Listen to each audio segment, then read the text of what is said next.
Olá, bom dia a todos. Sejam todos bem-vindos a mais um evento do Conselho Regional de Contabilidade de Mato Grosso. Aproveitar e já agradecer a participação de todos que estão aqui acessando a nossa sala através do Zoom e que também estão conosco através do nosso canal do YouTube. Hoje nós vamos ter uma palestra com o professor Rodrigo Dias. Eu já gostaria de convidá-la a estar conosco aqui na nossa sala. Senhor Rodrigo, seja muito bem-vindo. É uma satisfação o Conselho Regional de Contabilidade contar com a participação do senhor aqui, trazendo conhecimento para todos os profissionais da contabilidade. Muito obrigada mesmo. Já quero agradecer em nome da nossa presidente, Gisele Silvente, da nossa vice-presidente de Desenvolvimento Profissional, Giane Subtil, a parceria em estar conosco aqui em mais um evento do Conselho de Contabilidade. Agradecer também a todos os profissionais que estão conosco aqui na nossa sala hoje pela manhã. Professor Rodrigo, que é contador, especialista em ICS,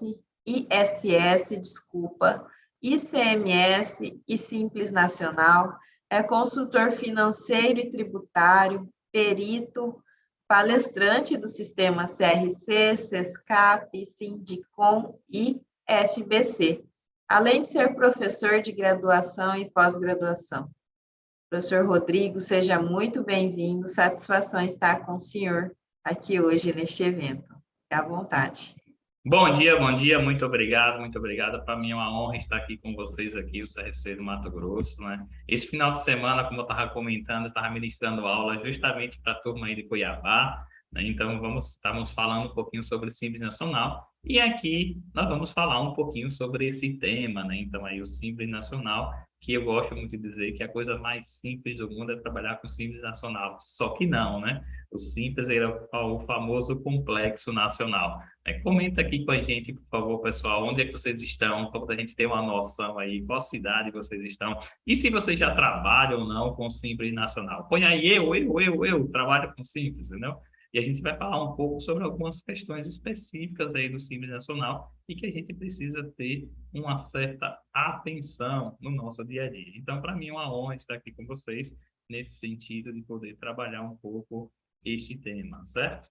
Então, um grande abraço aí para todos vocês e vamos compartilhar um pouco de conhecimento. Então, à medida que vocês forem fazendo pergunta aí, a gente vai acompanhando aqui, ó. A Santana está colocando aí, eu trabalho com Simples, então, realmente aí, o Simples Nacional, nós temos uma gama de empresas muito grande que trabalham justamente com este, né, com esse tipo de regime tributário, certo? Então, a gente vai justamente falar sobre esse tema e com isso, eu já vou começar a colocar aqui, sem muitas delongas, o meu slide, que a gente vai conversar aqui um pouquinho sobre esse tema bem específico, certo?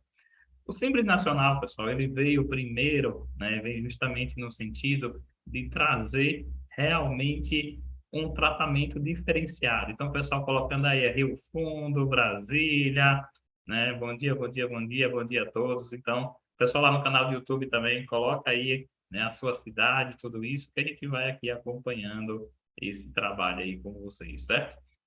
Então, o Simples Nacional, pessoal, ele é um regime de tributação de forma diferenciada. Só que esse regime de forma diferenciada, ele veio justamente devido a um princípio tributário, que é o princípio da isonomia tributária. E aí eu gosto muito de falar nessa parte inicial, como foi que eu aprendi o princípio da isonomia tributária lá na minha primeira graduação, que foi contabilidade. Então, na minha graduação de contabilidade, eu tive a seguinte informação lá. Olha, a professora chegou na sala e começou a falar da seguinte forma: o princípio da isonomia tributária é você tratar os iguais de forma igual na medida das suas igualdades e os desiguais de forma desigual na medida das suas desigualdades. Naquele momento eu não entendi nada. Como é que vou tratar os iguais de forma igual, o desigual de forma desigual? E aí, nesse sentido, eu comecei a pensar como é que eu vou trabalhar o princípio da isonomia tributária com meus colegas. E na hora, como é que eu vou transmitir esse conhecimento. Então, vem justamente aí o princípio dessa isonomia e eu mudei a forma de explicar, porque desde quando eu estava na graduação, eu já explicava para meus colegas, a gente tinha umas aulas de forma à tarde, a gente estudava pela manhã e à tarde a gente estava lá trabalhando dessa forma, então trabalhando os assuntos em si. E aí nisso eu comecei a pensar o seguinte: imagina aí na sua região, você tem lá seu João que vende na feira, certo? E você tem Dona Maria. Então vocês aí que estão lá no Recife, Belém do Pará, né, Jundiaí, ó, o pessoal aí todo comentando aí. Sejam todos bem-vindos aqui ao nosso evento aqui do CRC Mato Grosso. Então imagine aí que na sua cidade, né, você tem seu João e Dona Maria que vende lá, né, no seu estabelecimento. Eles estão em situações iguais? Eles não estão em situações parecidas? Então, eu trato eles dois de forma igual. Só que vamos dizer que na sua cidade aí tem uma grande rede de supermercado. E essa grande rede de supermercado aí, me dizem o nome de uma grande rede de supermercado da região de vocês aí, por favor. Pode escrever aí, por favor. Olá, Darlan, seja bem-vindo. Está dizendo que não trabalha com CIS, mas seja bem-vindo aí conosco. O pessoal do Natal também, o pessoal do Pará aí, ó. Então aí, o pessoal está comentando aí o açaí. Você imagina que você tem lá o açaí. Além do açaí, você tem outro, né? Diz aí outro para não dizer que eu estou fazendo propaganda, né? Ah, o Atacadão, pronto. Então você tem lá, o pessoal está comentando aí. Muito obrigado aí pela interação, pessoal. Então você tem lá o açaí, você tem lá o Atacadão. Eles dois não estão em situações iguais, em situações parecidas, então eu trato eles dois de forma igual, de forma parecida. Mas eles estão de forma em situação igual a João e Maria? Não. Como eles não estão de forma igual a João e Maria, eu vou tratar eles de forma diferente, ou seja, de forma desigual de João e Maria. Então, o que quer dizer o princípio da isonomia tributária? Tratar os iguais de forma igual na medida das suas igualdades e de forma desigual aqueles que estão em situações desiguais, ou seja, situações diferentes. Neste motivo, nessa situação, por isso que nós temos o princípio da isonomia. Então, João e Maria eu trato de forma igual, como também o Atacadão e o Açaí eu trato eles dois de forma igual, mas de forma diferente entre eles. Então, por isso, o princípio da isonomia tributária. Em regra, as empresas acabam nascendo como lucro real e, por opção, elas podem ser lucro presumido ou simples nacional. E dentro do simples nacional, nós temos um menor ainda, que tem um tratamento diferencial ainda, né? Quem é aquele que tem um tratamento ainda dentro do Simples Nacional, ainda mais de forma diferenciada? Comenta aí para a gente, pessoal, por favor. Pessoal de Paraná, de Rondônia, Rio Branco, Acre, sejam todos bem-vindos aí à nossa conversa sobre o Simples Nacional, né? Então, isso mesmo. Então, dentro do Simples Nacional, além disso, nós temos o MEI, que é o microempreendedor individual. Então, o princípio da isonomia tributária nada mais é do que você dar um tratamento diferenciado de acordo com cada forma, cada tamanho que a empresa tem, certo? Com isso, lá na nossa Constituição Federal, no artigo 179, ele prevê que as micro e pequenas empresas devem ter um tratamento favorecido, ou seja, tem que dar um tratamento diferenciado para a micro e pequena empresa. Neste caso específico, dou um tratamento através da simplificação. Mas a simplificação de quê, Rodrigo? A simplificação administrativa, tributária, previdenciária, creditícia. Então, eu preciso dar um tratamento de forma diferenciada, um tratamento simplificado. Quando a gente fala no Simples Nacional, lá na Lei 123, às vezes a gente só fica pensando em fazer parte, única e exclusivamente, do regime tributário. Mas não é só o regime tributário, nós temos várias situações que você tem justamente essa situação de você ter esse tratamento de forma diferenciada. E aí você sabe muito bem, quando você vai abrir uma empresa aí na junta comercial do seu estado, a exigência de cobrança de alguns documentos referentes à micro e pequena empresa, ela é menor do que uma grande empresa. Também a simplificação tanto previdenciária e a simplificação de crédito, né? Então, aí vocês sabem, saiu até a norma agora, referente ao PRONAMP, né? O PRONAMP, né? A regra que nós tínhamos lá do PRONAMP é que somente na parte inicial, né? Era só para micro e pequena empresa, né? Então, justamente dar esse tratamento parte justamente disso, né? Roseli, seja bem-vinda aí de São Paulo, vai fazer parte do nosso MBA de Simples Nacional, que inicia aqui em agosto, né? Seja bem-vindo. Vai ter aula comigo, né? Comigo vai ter aula de práticas do Simples Nacional, certo? Então, vai ser uma honra ministrar a aula aí nesse nosso MBA. Não, com isso, para poder dar esse tratamento diferenciado, o Simples Nacional, ele teve a seguinte situação. Antes ele não era Simples Nacional, ele era Simples Federal, que ele foi criado lá em 1996. Em 1996, foi criado o Simples. Então, naquela época, a União tinha criado para poder cumprir o princípio da isonomia tributária e para poder cumprir justamente o que diz o artigo 179 da Constituição Federal, criou o Simples Federal, que tratava somente dos tributos federais. Depois, né, os estados e municípios poderiam regular, só que muitos não fizeram. Como muitos não fizeram, o que aconteceu aí na prática? Ficava somente dando o tratamento diferenciado lá no para os tributos federais e os estados e municípios acabavam não tendo esse tratamento diferenciado. Como não tinha esse tratamento diferenciado, acabava ficando empresa do Simples na parte federal e empresa que não era Simples Nacional na parte em si, né, do município e do estado. Então, com isso, nós tivemos a seguinte situação. Veio depois a emenda constitucional número 42, aonde lá em 2003, que permitiu com que os estados fizessem, né, junto com a União e com o Distrito Federal, tivesse um regime único diferenciado. E aí, com isso, começou a existir o Simples Nacional, que foi quando veio a nossa lei complementar, a lei complementar 123. Então, eu gosto de dizer o seguinte, o que é mais simples do simples, sabe o que é? É o número da lei complementar, que é 123. Então, a lei, se eu quero trabalhar com Simples Nacional, eu preciso realmente conhecer a Lei 123, porque é ela que vai dizer as regras gerais.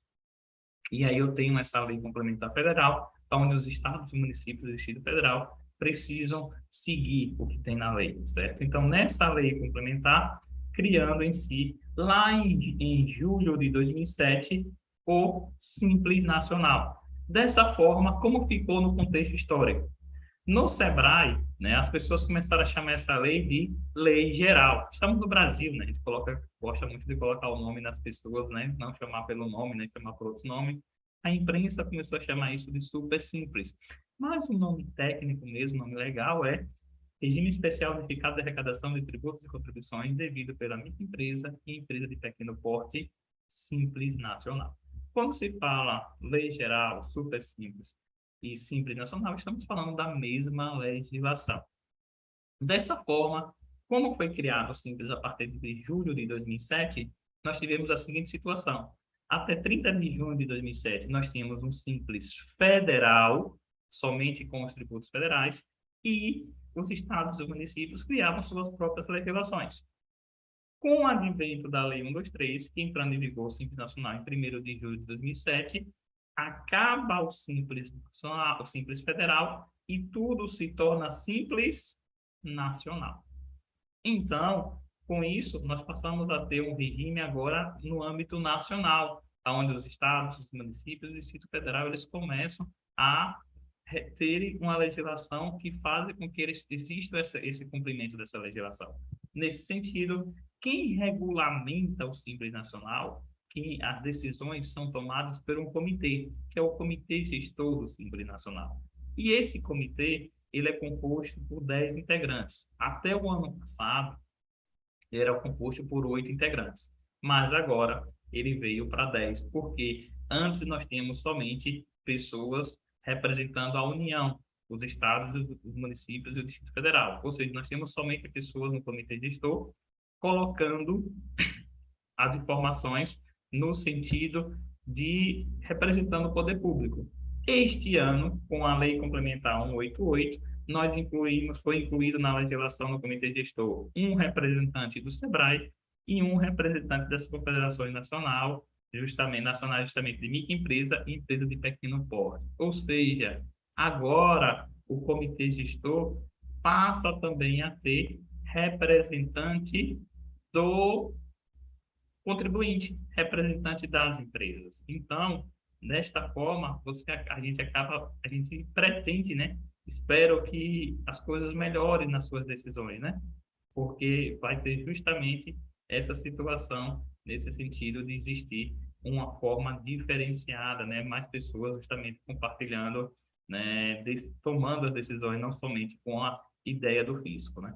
Então, nesse Professor sentido, Rodrigo, pode professor falar. Rodrigo, eu acho que caiu o compartilhamento da tela do senhor. Poderia Sim, sim, verificar. eu tinha tirado o compartilhamento, Ah, o senhor tirou. Ah, tá bom, tudo bem. entendeu?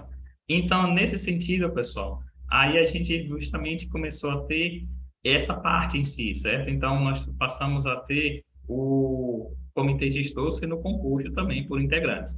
Então, o Simples Nacional, ele nada mais é do que um regime de arrecadação, cobrança e fiscalização dos tributos, certo? Então, não quer dizer que eu estou lá no Simples Nacional, eu vou lá, pago tudo de qualquer jeito, e nesse qualquer jeito que eu faço, eu não sou fiscalizado. Então, ele é um regime justamente dessa situação aí de você arrecadar, cobrar e realmente fiscalizar os tributos.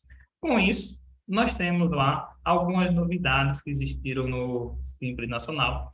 Uma delas é que o pessoal dizia assim: este ano, então a gente já vai trabalhar algumas situações específicas desse ano.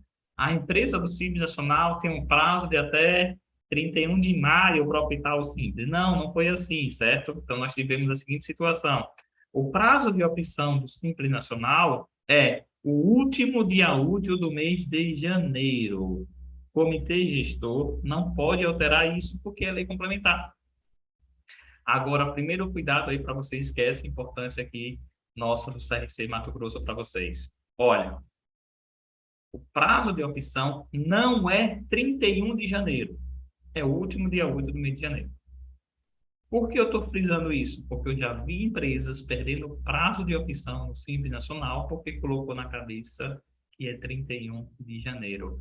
O ano passado mesmo, o que aconteceu? O último dia útil não foi 31 de janeiro.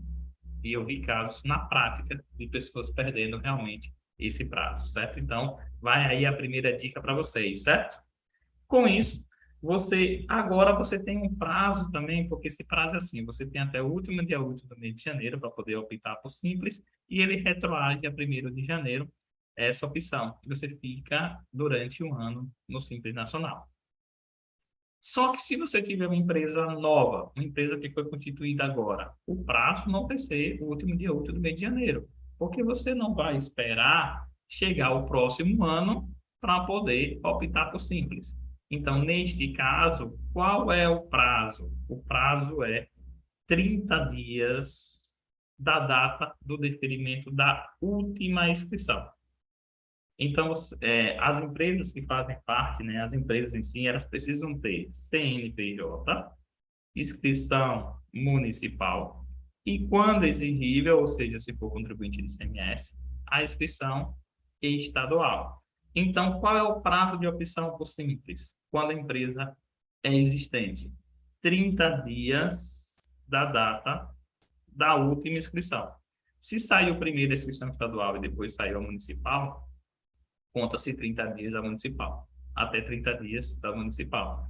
Se saiu primeiro a inscrição municipal, depois a estadual, conta-se 30 dias da inscrição estadual. Mas, hoje em dia, né, praticamente nós temos aí o sistema nos estados que acabam esses sistemas fazendo com que já saia tudo integrado, né? Eu não sei se no município de vocês já sai tudo integrado, esse prazo fica mais fácil, né? Porque já sai tudo de uma vez só. Só que tem que ter um cuidado. Esses 30 dias não pode passar 60 dias da data do CNPJ. Então, temos que ter muito cuidado nesse sentido, certo?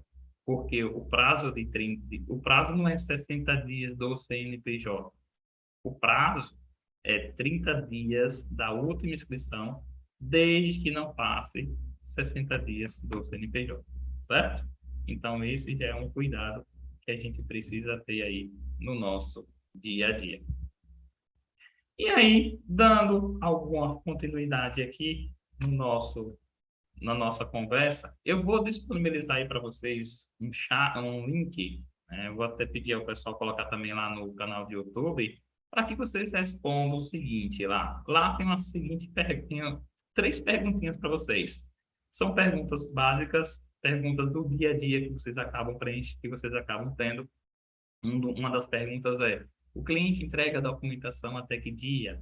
O cliente entrega no prazo? Se não entrega no prazo, né? Até que dia? Você consegue fazer uma conciliação bancária desse cliente? Então, fica aí à vontade, preencher rapidinho, eu vou acompanhando e daqui a pouco eu vou utilizar essas respostas que vocês colocarem aí para, né, a gente ter justamente uma interação aqui um pouco maior entre a gente, certo?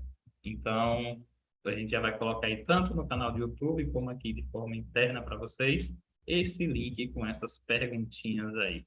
Se possível, né, eu peço que vocês podem responder aí e daqui a pouco a gente utiliza esse resultado, certo? Porque um dos motivos que a gente tem que ter cuidado no Simples, o grande segredo do Simples, eu gosto muito de dizer que o grande segredo chama-se segregação. Então, dentro do Simples Nacional, nós temos aí 8 tributos, certo? 8 tributos. Nesses 8 tributos, o que é que acontece? Nós temos 6 tributos federais, nós temos um tributo que é municipal, o famoso ISS, e nós temos um tributo estadual, que é o ICMS. Então, dentro do Simples Nacional, nós temos esses 8 tributos. E o grande segredo do Simples, a palavra-chave do Simples chama-se segregação. Eu preciso segregar, eu preciso, ou seja, separar. Então, eu preciso separar as receitas que a empresa teve. Mas como assim, professor? Separar o quê? Quando você compra mercadoria com substituição tributária, então você na qualidade de substituído, quando você revende essa mercadoria, você não tem mais ICMS porque foi recolhido lá pelo fornecedor. Então, quando eu estou no Simples Nacional, que eu revendo a mercadoria que teve ST, ICMS, ST, eu preciso segregar, ou seja, eu preciso separar que receita foi essa, para que eu não pague ICMS dentro do Simples Nacional. A mesma coisa a gente tem lá o PIS e a COFINS, certo? Que são PIS e a COFINS do monofásico, que quer dizer que você paga lá no início da cadeia e no restante, né, nas próximas operações, você não tem PIS e COFINS monofásico. Nesse sentido, o que é que vai acontecer? Você também precisa segregar, você precisa separar. Então, o grande segredo do Simples chama-se segregação. Às vezes a gente acaba não fazendo a segregação, muitas vezes por quê? Porque o cliente é desorganizado, porque emite a nota de qualquer jeito, porque tem vários campos nas notas fiscais que acabam dizendo essa situação, e aí acaba tributando como um todo. Tributando como um todo, depois existe aquela possibilidade de recuperação de crédito, né? Tanto de PIS como COFINS, tanto do ICMS, certo? Além de segregar os produtos, no Simples Nacional, sua tributação é de acordo com algumas alíquotas que são voltadas em alguns anexos. Então, nós temos lá o anexo 1, é o anexo de comércio. Anexo 2 é anexo de indústria, então as indústrias em si. E as empresas de serviço podem ser anexo 3, anexo 4 ou anexo 5. Então, nós temos aí vários anexos que fazem com que a gente precise, no nosso dia a dia, realmente verificar essa situação, certo? Então, eu preciso que separar. Separar o quê? Qual foi o tipo de serviço? Um exemplo, instrução, está lá no anexo 3. Ah, eu estou fazendo construção civil, estou lá no anexo 4. Estou fazendo consultoria, vamos esquecer por enquanto o fator E, estou lá no anexo 5. Então, eu preciso separar essas informações, porque senão eu posso pagar tributo a maior ou tributo a menor, porque o segredo do simples chama-se segregação de receita, certo? Nesse sentido, nós temos aí algumas obrigações acessórias, nós temos algumas obrigações que fazem com que a gente precisa cumprir. Então, o Estado, os municípios, eles podem nos exigir algumas obrigações e, em geral, nós temos a obrigação do livro caixa e do livro de inventário. A própria legislação traz que escrituração, se você tiver escrituração contábil, você não tem necessidade de ter o livro caixa, você está dispensado. Só que aqui eu quero fazer um adendo a vocês. O artigo 1179 do Código Civil, ele obriga as empresas a terem contabilidade. Não é porque lá a lei do Simples diz o seguinte, não é porque a lei do Simples diz que as empresas do Simples Nacional precisam ter o livro caixa, e o livro caixa faz com que você não tenha necessidade de contabilidade, é contabilidade para quê? Para apuração do Simples. Mas lá no Código Civil diz que toda empresa ela precisa ter feito uma contabilidade e levantar anualmente o balanço patrimonial e o de resultado econômico. Artigo 1179 do Código Civil. Por que eu estou frisando isso? Porque às vezes eu escuto bem assim: ah, Rodrigo, minhas empresas são do Simples, então não preciso fazer contabilidade. No link que disponibilizei para vocês, eu fiz algumas perguntinhas justamente para poder te falar sobre essa situação aqui. Eu vou pegar aqui, referente a isso, o que vocês responderam. Deixa eu só pegar aqui o resultado da pesquisa de vocês, que eu vou compartilhar aqui, certo? Está chegando ainda a resposta, mas eu vou pegar com as respostas que já chegaram até agora. Uma das perguntas que eu cheguei a fazer foi justamente essa aqui, ó. Olha lá a pergunta que eu fiz. Então, está chegando as respostas aos pouquinhos, mas vamos lá com 45 pessoas aqui respondendo. Seus clientes entregam a documentação até que dia? Está chegando mais resposta aí, ó. O que acontece? Até o dia 10, 43%, 42%, porque está chegando a resposta. Que bom quando é ao vivo é isso, né? A gente começa a ver justamente as coisas chegando, né? Daqui prova de que não é gravado, né? Então, aqui, ó, 42% diz que é até o dia 10, certo? Não entrega no prazo, 36%, não trabalha na área, 12%, e recebe no primeiro dia do mês subsequente somente 8%.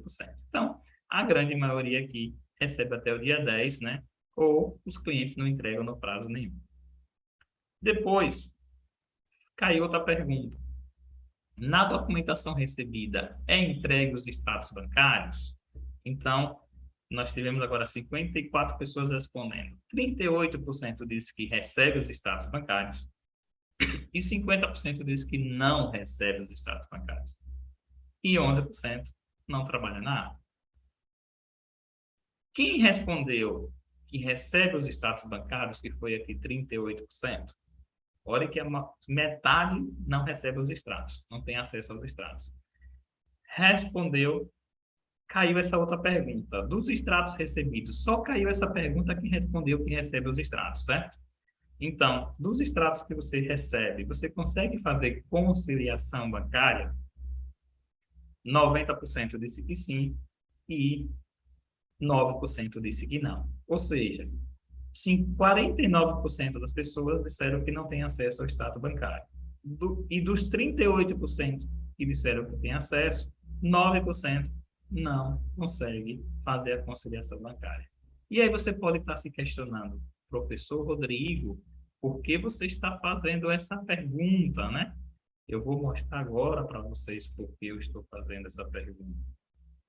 Porque, ó, olha o que a legislação traz aí para a gente nesse sentido. Se eu não tenho acesso aos extratos bancários, se eu não consigo fazer a conciliação bancária, olha só o que pode acontecer com minha empresa do Simples. Somente ser excluída do Simples pelo prazo mínimo de 3 anos. Se eu não tenho acesso aos extratos bancários, meu cliente pode ser excluído do Simples por 3 anos. Aí você pode estar se questionando, mas professor, como assim? Já que a empresa está no Simples Nacional, e a empresa está no Simples Nacional, a lei diz que é só o livro caixa. Então, se eu fizer só o livro caixa, resolve. Vamos verificar se é assim? Olha o que diz aqui o artigo 29 da lei 123. O artigo 29 traz a seguinte situação. Um dos motivos de exclusão do Simples Nacional pelo prazo mínimo de 3 anos é se for constatada a falta do livro caixa. Ah, professor, eu tenho o livro caixa, eu faço o livro caixa. Será? Olha, vamos continuar o que diz o artigo. Ou a existência da escrituração do livro caixa que não permita a identificação da movimentação financeira, inclusive bancária. Ou seja, o livro caixa é caixa e banco. Então, se você não tem acesso ao extrato bancário, o que é que vai acontecer? A empresa pode ser excluída do Simples Nacional pelo prazo mínimo de 3 anos. Viram que informação aí que a gente precisa ter muito, mas muito cuidado no nosso dia a dia? Então, cuidado, viu, pessoal? Tome muito cuidado. Nesse sentido, eu oriento que você mande uma carta aí para o seu cliente, dizendo que um dos motivos de exclusão do Simples Nacional pelo prazo mínimo de 3 anos é a falta de escrituração do livro caixa. E se esse livro caixa, né, você vai lá e pede a ele a informação, então, ó, neste caso, solicito que para que seja confeccionado o livro caixa, Vossa Senhoria me mande a documentação até o dia, sei lá, 10, dia 15 do mês, um exemplo, o dia 5, sob pena única e exclusiva de Vossa Senhoria, a falta de cumprimento desta obrigação acessória. Certo? Faz essa carta aí para o seu cliente, porque essa é uma das situações que ele pode ser excluído do Simples Nacional pelo prazo mínimo aí de 3 anos, certo? Então, são alguns cuidados que tem que ter referente a tudo isso, certo? Então, são coisas justamente que é um grande abraço aí. Grande abraço, Leonardo, aí para ti, mandando mensagem aí, né, que passou o final de semana comigo aí, ministrando, tendo aula de Simples Nacional, né? E vamos agora aprender mais um pouco, né, para começar a empreender justamente com o Simples, né? Então, são situações que tem que ter cuidado, certo? Cuidado mesmo, certo? Ó, chegou uma pergunta aqui, deixa eu só ler a pergunta, já que tem a ver com isso aqui, ó. No meu caso, eu que envio a documentação para a contabilidade, tudo conciliado até o dia 12 do mês subsequente, pois a minha empresa é corretora de seguros optantes pelo Simples. Então, Maria, seja bem-vinda aqui conosco, certo? Mandando a documentação tudo, conciliar a sua contabilidade fazendo, sim, o livro caixa lá, com toda essa informação, não tem problema nenhum, certo? O problema é que, às vezes, alguns gestores, alguns empresários, eles acabam não enviando a documentação para a contabilidade. Inclusive, acabam omitindo os extratos bancários. E aí, quando você vai lá omitir o extrato bancário, e pode ser que não esteja sendo confeccionado o livro caixa, ou o livro caixa só está com movimentação do que entra e sai de dinheiro, e não com toda a movimentação bancária, como a legislação mesmo diz, né? Inclusive, a movimentação bancária, né? Então, tem justamente essa situação que pode excluir a empresa do Simples, certo? O Gilson está até falando que faz todos os meses a escrituração fiscal, certo? Isso mesmo, Gilson, faz a escrituração fiscal, mas lembrando, né, que tem que também fazer o livro caixa e fazer a contabilidade, ou seja, lá o artigo 1179 do Código Civil, né? Então, são situações que a gente tem que ter cuidado no seu dia a dia, certo?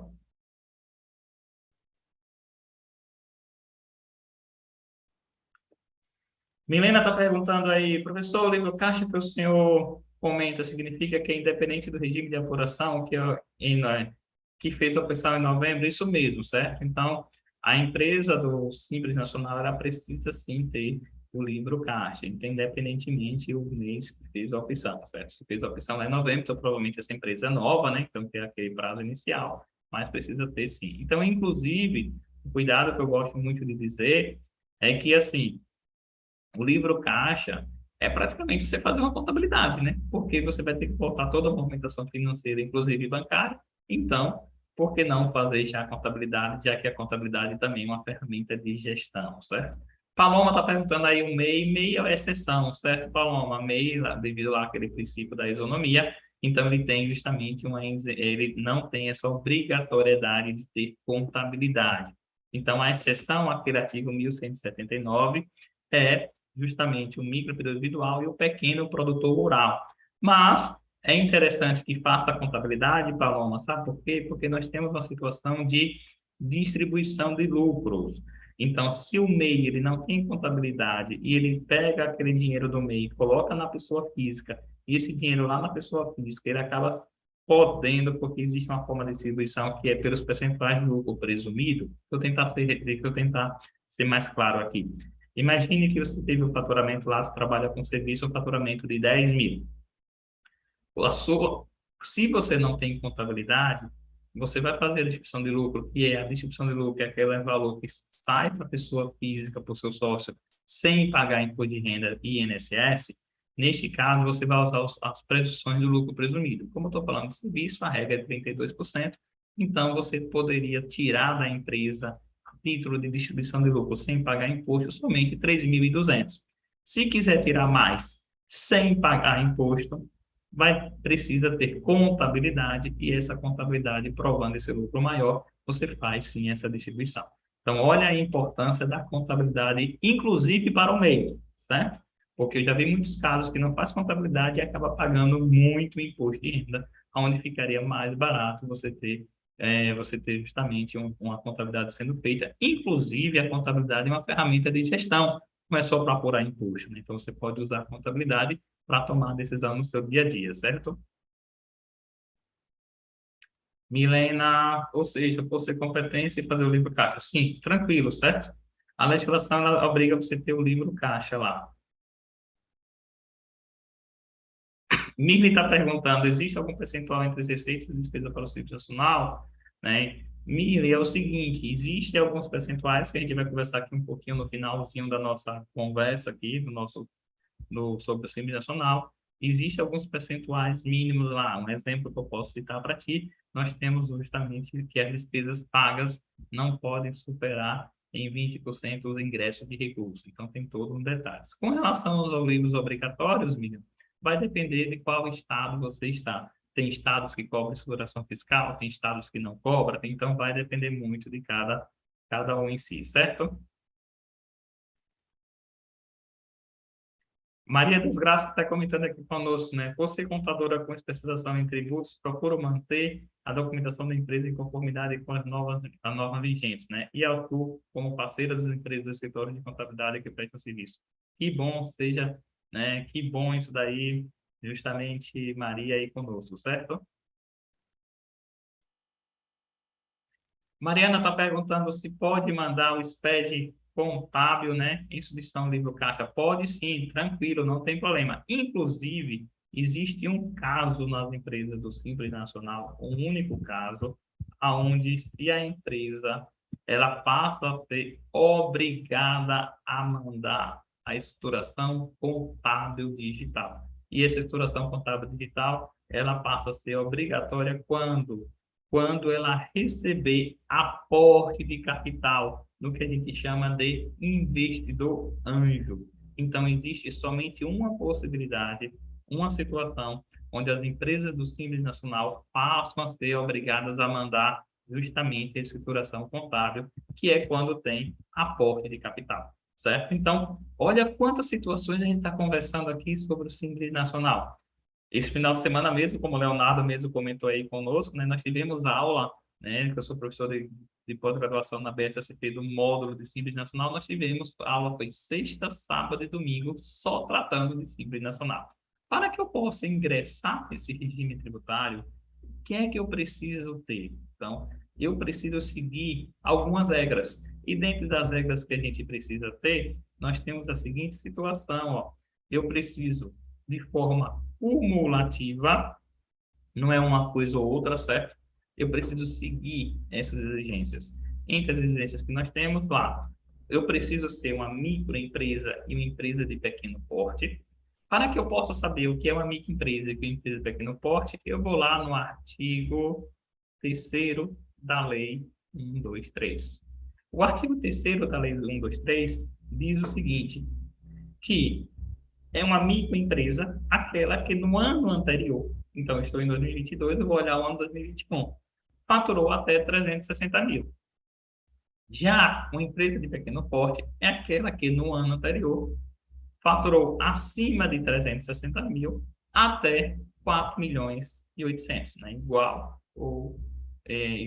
a ou inferior a 4 milhões e 800. Então, como é que eu sei que é uma microempresa? Faturou até 360 mil. Como é que eu sei que é uma empresa de pequeno porte? Passou de 360 mil até 4 milhões e 800, certo? Então, aí é o conceito. Então, para que eu possa fazer parte do Simples Nacional, eu preciso estar neste conceito aqui de micro e pequena empresa.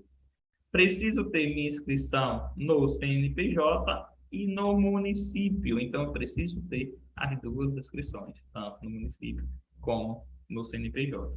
E, quando exigível, no Estado. Então, que é com aquelas pessoas que são contribuintes de ICMS, né? Que é o comércio, a indústria, o serviço de transporte, não todos os transportes, somente o transporte intermunicipal, interestadual, ou o serviço de comunicação.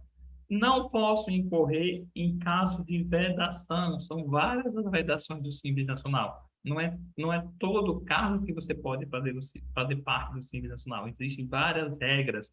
As regras referentes ao quadro societário, as regras referentes a, justamente ao domicílio de um dos sócios ou dos sócios em si. Existe também a regra no sentido se o sócio faz parte de outra empresa que é do Simples ou que não é do Simples, e aí existe toda uma situação referente a isso.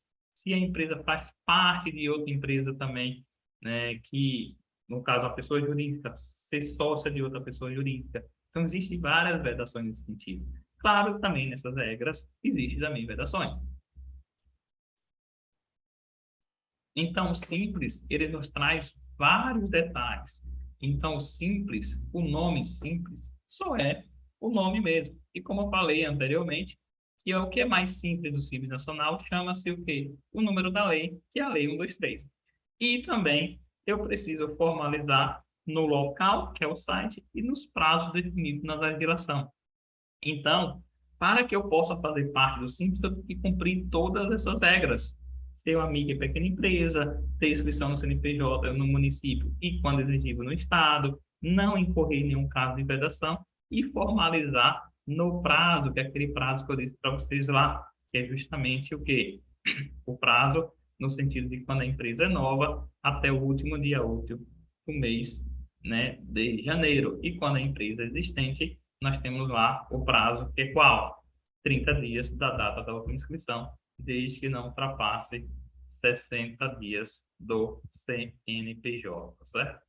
E aí eu trago aqui para vocês só uma situação bem interessante referente às vedações que chama muito a atenção da gente. Vocês, pessoal, já viram alguma empresa serem excluídas do lucro real porque tem débitos? Já viram? Já ou não? Não? Isso mesmo. Não tem, né? Vocês já viram alguma empresa ser excluída lá do lucro presumido também, e do lucro real porque tem débitos? Não, né? Isso mesmo. Muito obrigado aí, pessoal, pela participação. Então, mas no Simples a regra muda. Se eu tiver débitos, eu não posso fazer parte do Simples. Eu sou excluído do Simples Nacional. Então, eu quero trazer a legislação justamente que fala. O que é que diz a legislação aqui, ó? Ó, o que é que diz a legislação? Um dos casos de vedação é possuir débitos, certo? Eu possuir débitos com o INSS e com as fazendas públicas, tanto federal, estadual, municipal, certo?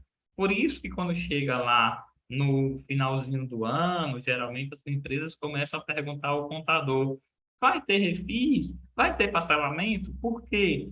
Porque quando eu faço o parcelamento, a exigibilidade fica suspensa. Quando eu não faço o parcelamento, eu tenho a obrigatoriedade de fazer o pagamento, senão eu perco a condição de Simples Nacional. E aqui eu quero fazer um adendo a vocês, pessoal, porque não é possuir débitos do Simples, é possuir débitos com as fazendas públicas.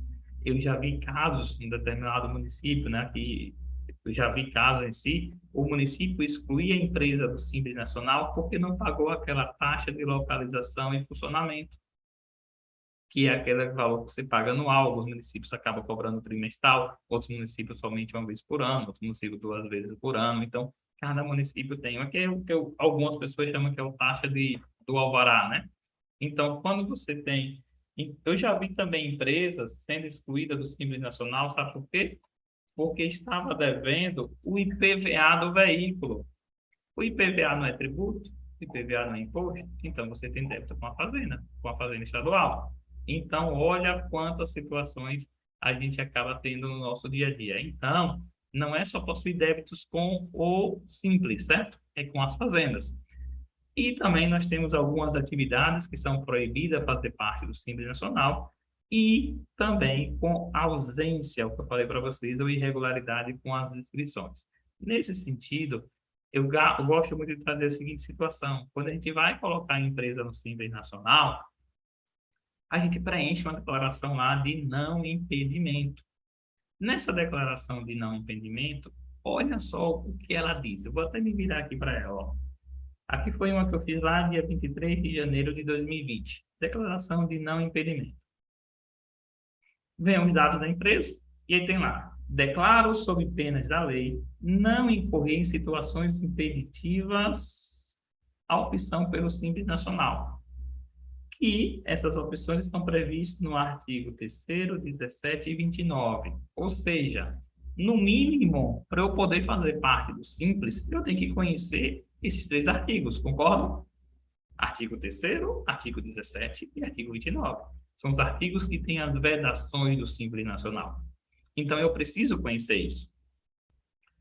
Da Lei Complementar 123. E aí, continuando a declaração, ele diz, ó, vou até me virar aqui para ela, certo? Declaro ainda, sobre penas da lei, ter efetuado inscrição municipal e, caso exigível, inscrição estadual. Olha o que eu estou dizendo. Eu estou dizendo que eu abri a empresa do Simples, eu fiz a inscrição estadual, municipal, e se minha empresa tem a obrigatoriedade de ter inscrição estadual, eu também fiz. Eu declaro perante a lei, sobre as penas da lei. Aí vem a pergunta: confirmar a declaração de não impedimento? A gente vai lá e aperta sim. Aperta sim, muitas vezes sem ler, parecendo instalação de programa de computador, né? Onde lá você tem justamente o quê? Avançar, avançar, avançar, concluir. Então, tome muito cuidado, porque às vezes você faz a declaração de não impedimento, a empresa entra no Simples Nacional, depois existe uma fiscalização, que isso aconteceu com a unidade da Receita Federal daí de Cuiabá. Eu até mostrei para meus alunos no final de semana, lá no MBA da BSSP. Então, eu mostrei quantas empresas foram excluídas pela unidade da Receita Federal de Cuiabá. Então, ele vai lá, exclui a empresa, dizendo que lá no início, quando ela entrou no Simples Nacional, no momento do ingresso no Simples Nacional, ela estava numa situação de não impedimento.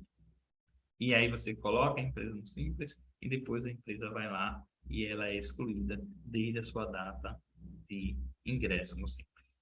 Olha que problema sério. Tudo isso por quê? Porque eu não olhei o artigo 3º, não olhei o artigo 17, não olhei o artigo 29 da Lei 123.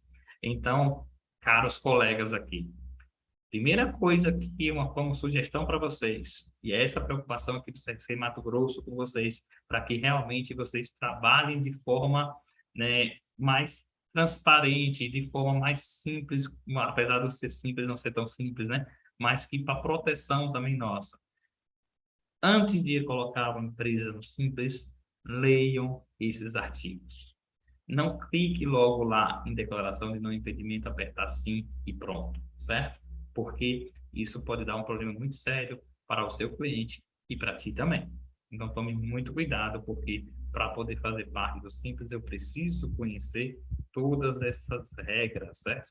Então, são situações que a gente precisa estar no nosso dia a dia para poder não ter problema sério nesse sentido. Então, são coisas que a gente precisa realmente ter cuidado referente ao Simples Nacional, certo?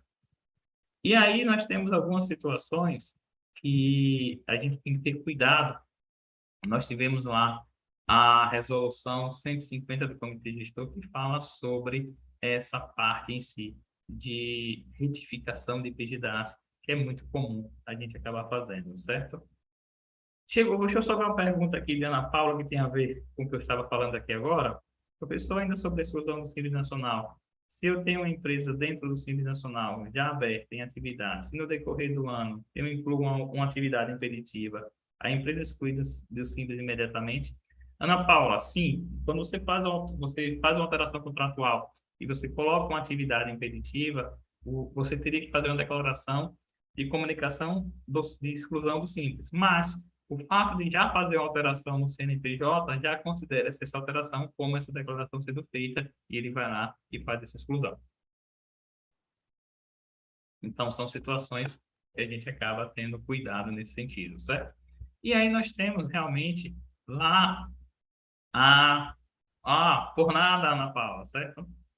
Então, ela faz justamente o seguinte, ela parta porque é um dos casos de vedação, certo?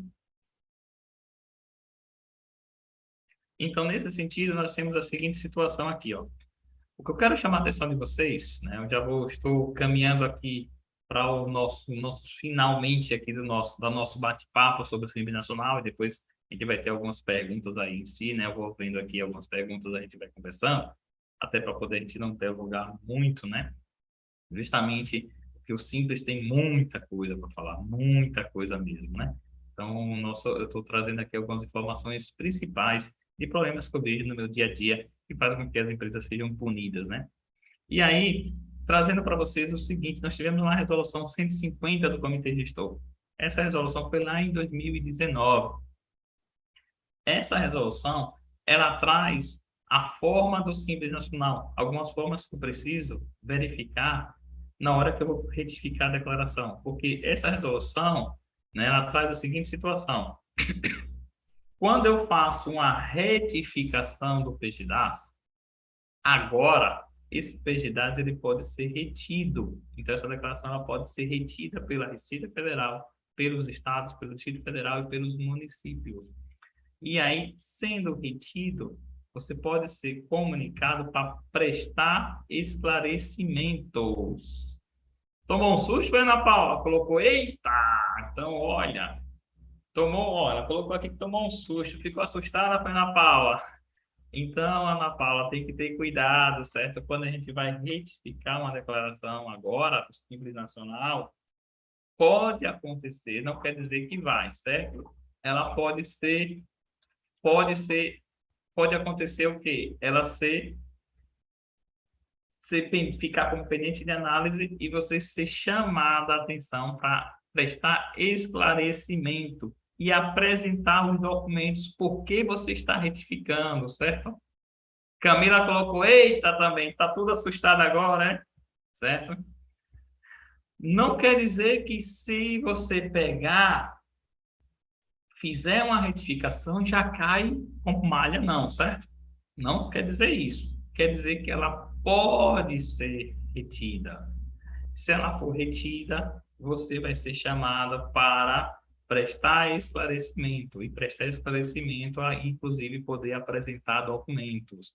Então, tome cuidado, o Cristiane também está com susto, né? Eita, nossa! Então, cuidado na hora de retificar, certo? Cuidado na hora de fazer retificação de PGDAS. Então, tome muito cuidado. Pamela também está dizendo, ai meu Deus, ixi. Então, são situações que a gente tem, sim, cuidado nesse sentido, certo? Então, são coisas que a gente vai ter que ter muito cuidado para que a gente não caia numa situação como essa. Então, fazendo o seguinte, posso ser chamada para prestar esclarecimento. A declaração, se for ficar retida, você prestou esclarecimento e aí ela pode ser liberada, certo? Foi liberada, tranquilo. Mas pode ser que ela seja rejeitada. Tudo aquilo que você fez possa ser que não tenha em si validade, certo? E aí você tem que ter muito cuidado nesse sentido. Com isso, quando você mandar a declaração, ela pode ficar como pendente de análise, ou seja, ainda vai ser chamada a atenção para que você preste esclarecimento, tudo isso, ou ela pode ficar rejeitada. Mandou a declaração, tem o status de rejeitadas, você não pode, né, não tem validade aquilo que você fez.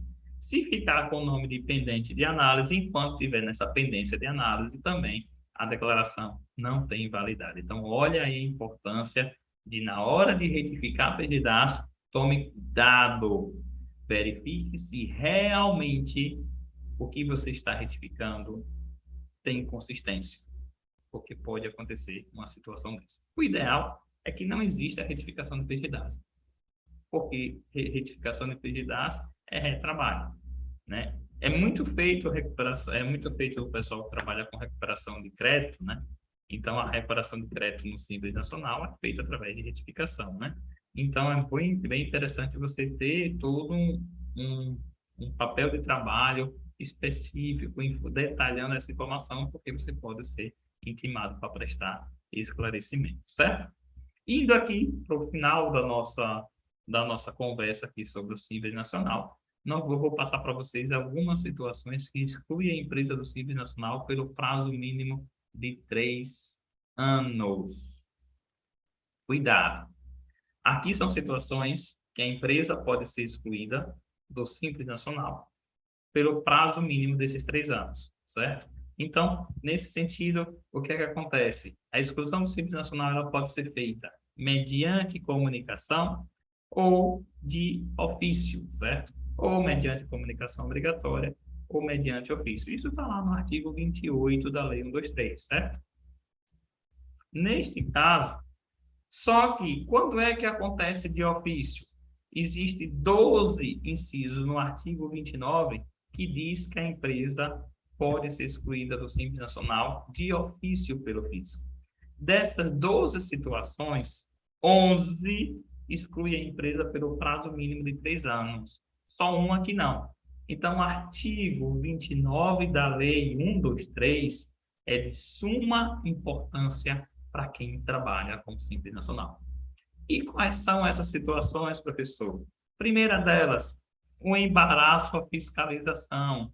Ou seja, se você, a empresa estiver negando documentação, exibição de livros, né, qualquer documento que seja obrigado, se ela nega a entrega disso sem justificar, tanto no fornecimento de informações sobre os seus bens, sobre as suas movimentações financeiras e também atividades que estiverem, né, intimadas para apresentar.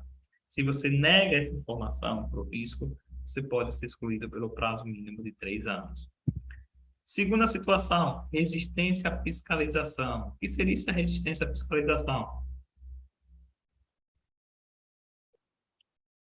Se você negar o acesso da empresa, né, na empresa do fiscal, fisco você acessa, você não deixar ele ter acesso ao estabelecimento, ao domicílio fiscal. Um exemplo mesmo aqui, eu estou em Aracaju, a nossa empresa aqui, nós temos domicílio fiscal, nós somos CAUP, então a gente não pode negar das empresas do fisco vir visitar as empresas aqui no nosso estabelecimento. A gente tem que entregar a documentação, mostrar a documentação. Se acontece isso, a empresa pode ser excluída do Simples Nacional ou qualquer outro meio que desenvolva suas atividades. Então, se eu nego o acesso, a empresa pode ser excluída do Simples Nacional pelo prazo mínimo de 3 anos. A terceira situação é se na empresa tiver muito suco de vitamina C. Conhece o suco com vitamina C? Com qual fruta é?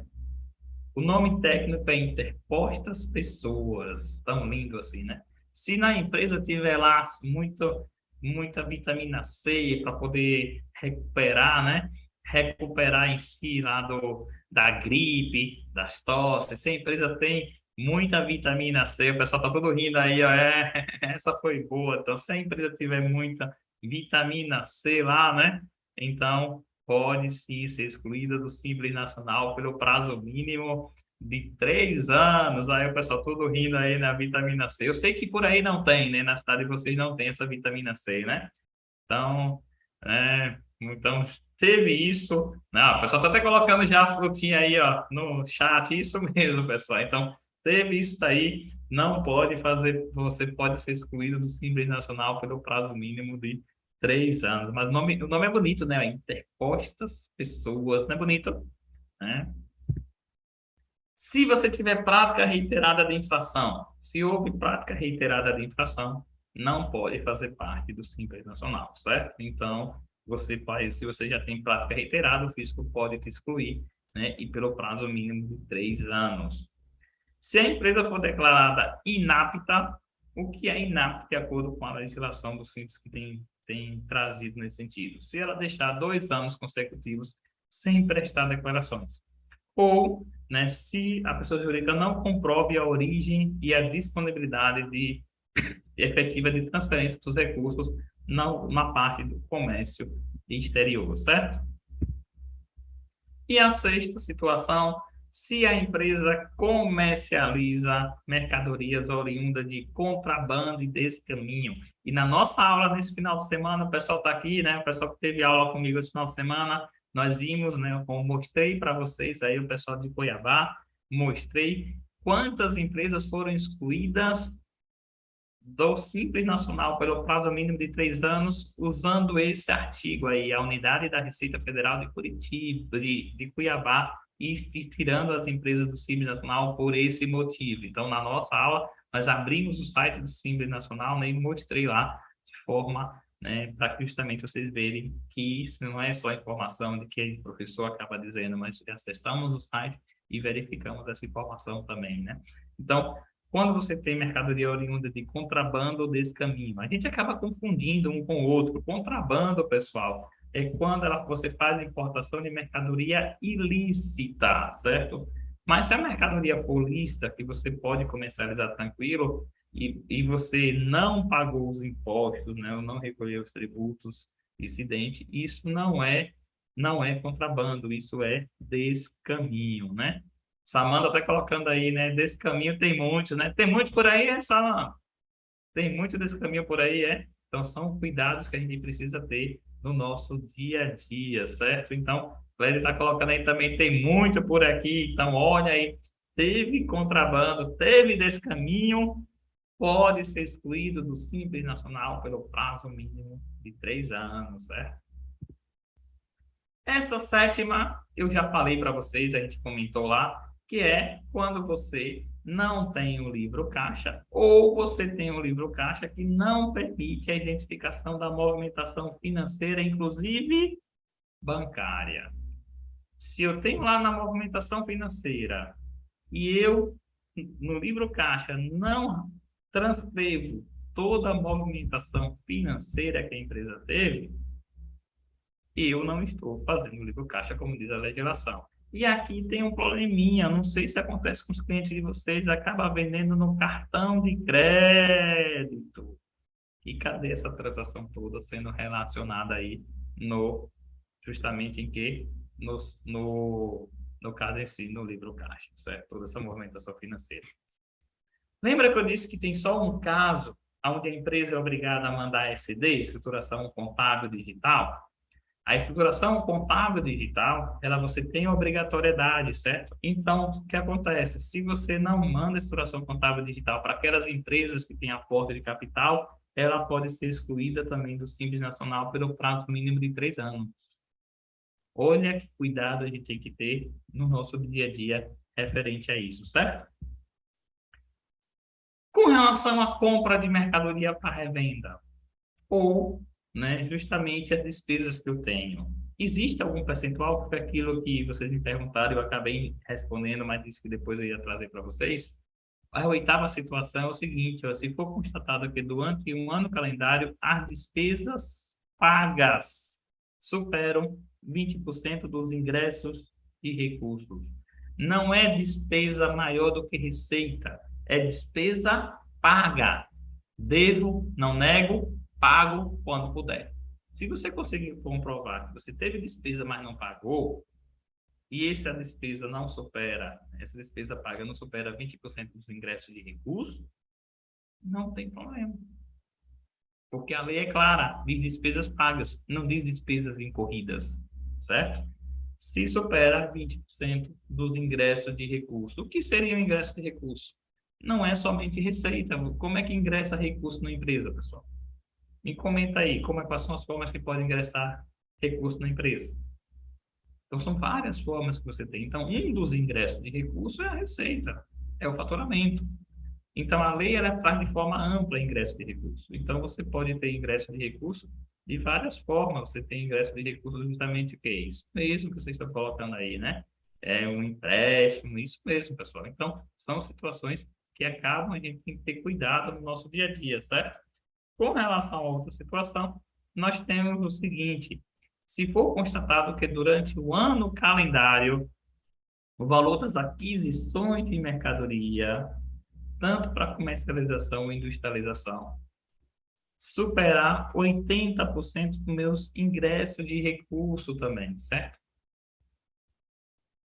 Então, o que acontece, você tem justamente, não é a minha aquisição de mercadoria maior do que receita.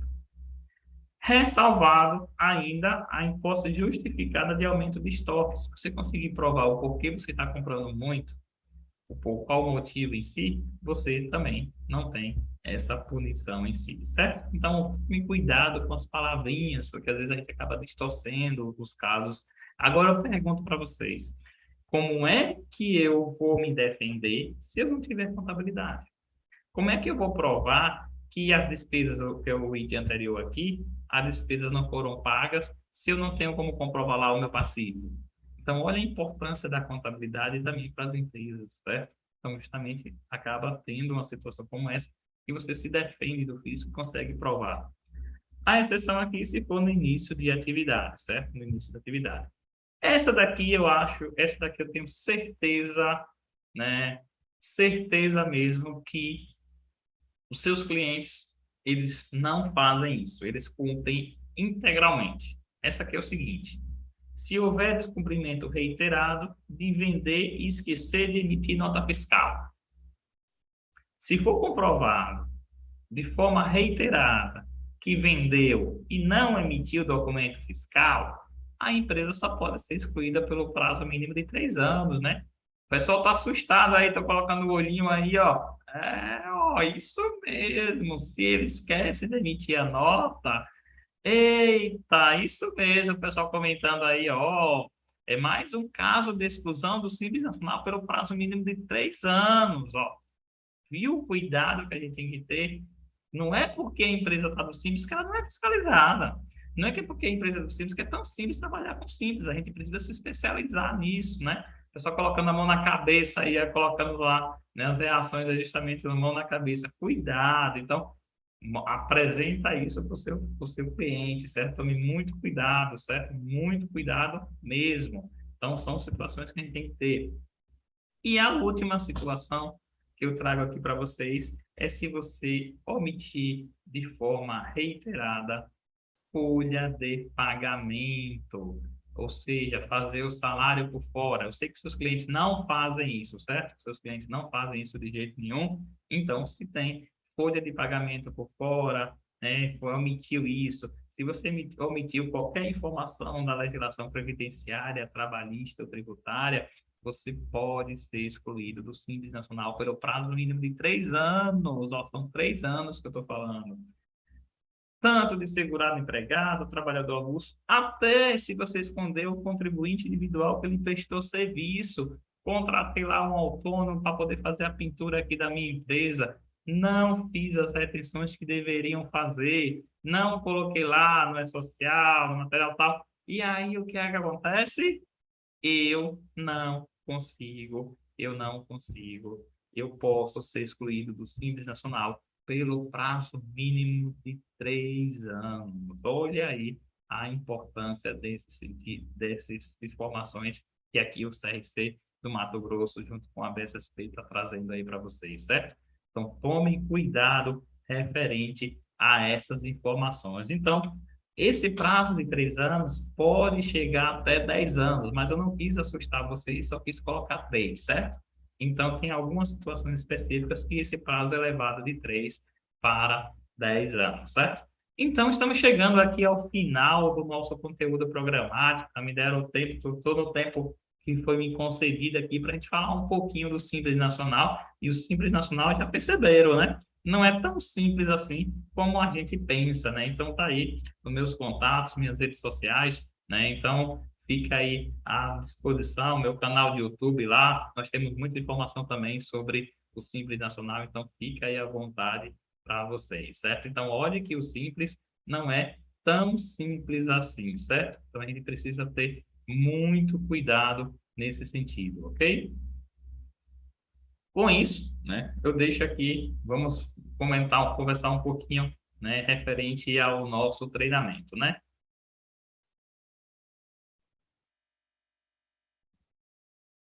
Viram como simples é bem simples? Deixa eu só ver aqui algumas perguntas que chegaram, certo? Reinaldo, só tem o livro Caixa é suficiente? O livro Caixa para a fiscalização do Simples Nacional, você pode ter o livro Caixa no sentido de colocar realmente as informações financeiras, inclusive bancárias, mas também você tem que ter um cuidado, porque lá a lei, né, do Código Civil, ela obriga você a ter contabilidade, certo? Então, a legislação do Simples Nacional não obriga, mas o Código Civil acaba obrigando, sim, você ter realmente os, a contabilidade para poder, né, seguir o Código Civil. Se quiser anotar aí, o artigo 1179 do Código Civil, certo? Então, são situações que acabam trazendo para a gente informações, né, sobre o Simples Nacional.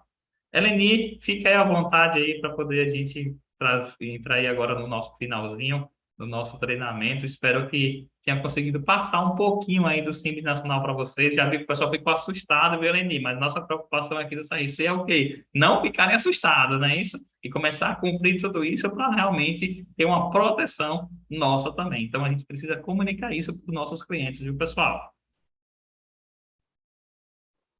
Verdade, né? De simples só o nome, né, professor? Isso mesmo. Professor, gente, aqui no YouTube a gente não tem perguntas, só elogios pela aula do senhor, que assim, foi excelente mesmo, mais uma vez a gente já agradece mesmo a participação do senhor, trazendo um conteúdo tão importante, né, para toda a classe contábil, né? Nosso muito obrigado mesmo pela disponibilidade do senhor. A todos que estiveram conosco, né? Tivemos aqui na nossa sala de som mais de 200 pessoas, no nosso canal do YouTube também, batemos as 75 pessoas, foi excelente a participação de todos, com certeza o tema também, né? Contribuiu muito e também a disponibilidade do senhor em estar falando.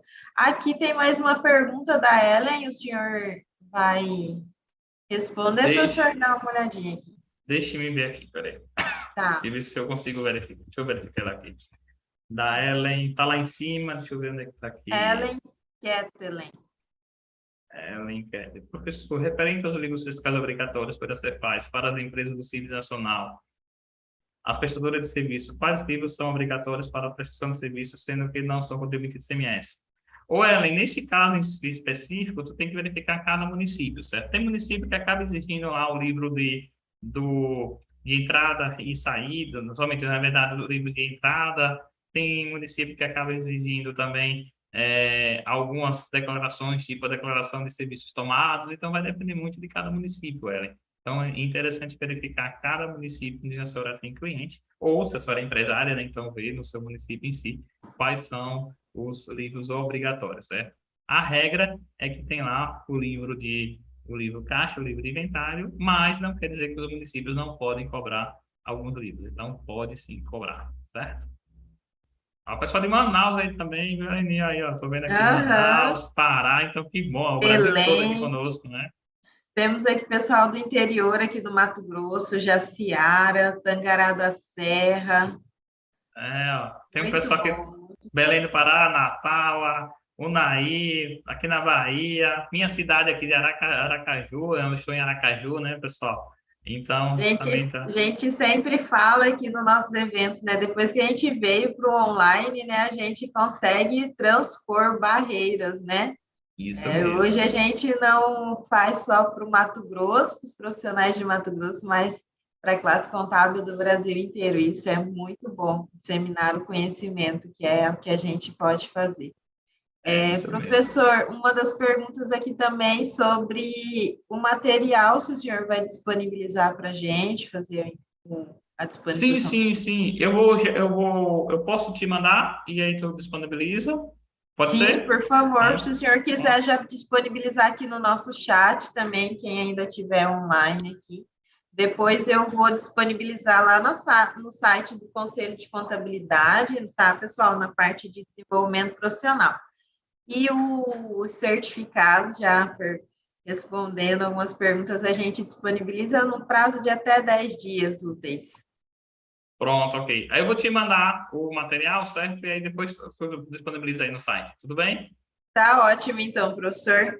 Muito Muito obrigado. obrigada mais uma vez, professor, pela disponibilidade, pela excelente palestra, por contribuir realmente para a educação continuada dos nossos profissionais. Agradecer a todos que estiveram aqui conosco, né, nesta manhã, que continue participando das nossas lives, dos nossos eventos, né, e que em breve nós estaremos participando, fazendo também um evento presencial aqui no Mato Grosso, né, professor? Isso mesmo, estamos aí à disposição, vamos aí realmente fazer. Eu tive por aí ministrando umas aulas, né? Ministrei em Cuiabá, fui também em Rondonópolis, tudo de forma presencial, e agora a gente está aí à disposição para a gente voltar aí. A gente deu uma parada devido à pandemia, né? Mas agora, com a Sim, pandemia está diminuindo, a gente está voltando aí. Estou sim à disposição para a gente fazer também de forma presencial aí com vocês, pessoal.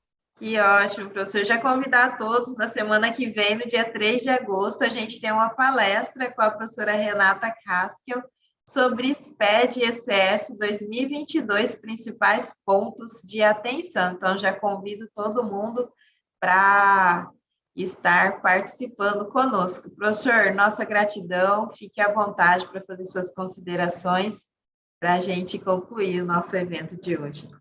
Bom, então eu quero agradecer, né, ao CRC, agradecer a BSSP por esse convite para estar aqui com vocês e dizer a todos vocês, pessoal, que a diferença que a gente faz no mercado é o quanto nós sabemos das exceções.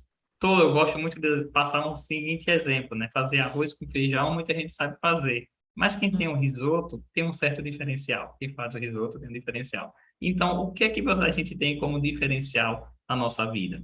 Então, são justamente informações que a gente precisa colocar em prática e não é porque o nome é Simples Nacional que quer dizer que é simples trabalhar com simples. Nós temos muitos detalhes. Aqui a gente já conversou um pouquinho disso aí, mas tem várias situações que a gente acaba caindo em punições por desconhecimento realmente da legislação. Até porque no nosso dia a dia a gente está no corre-corre e acaba não tendo tanto tempo de parar para se atualizar nesse sentido. Então, é bem interessante que a gente continue, né? Tem essa educação profissional continuada, por isso nós temos justamente CRC, nós temos justamente uma das suas premissas é essa educação continuada, porque essa é a nossa missão, realmente levar educação de qualidade para que transforme a sua vida e transforme a vida das outras pessoas. Então, muito obrigado ao CRC por essa oportunidade. Nós que agradecemos, professor. A inscrição do nosso evento já está disponível no site do crcmt.org.br, lá na parte de eventos, gente. Até logo, boa semana a todos, professor, mais uma vez, Até obrigada. mais. Tchau, Por tchau, nada. Tchau, pessoal, até tchau. mais.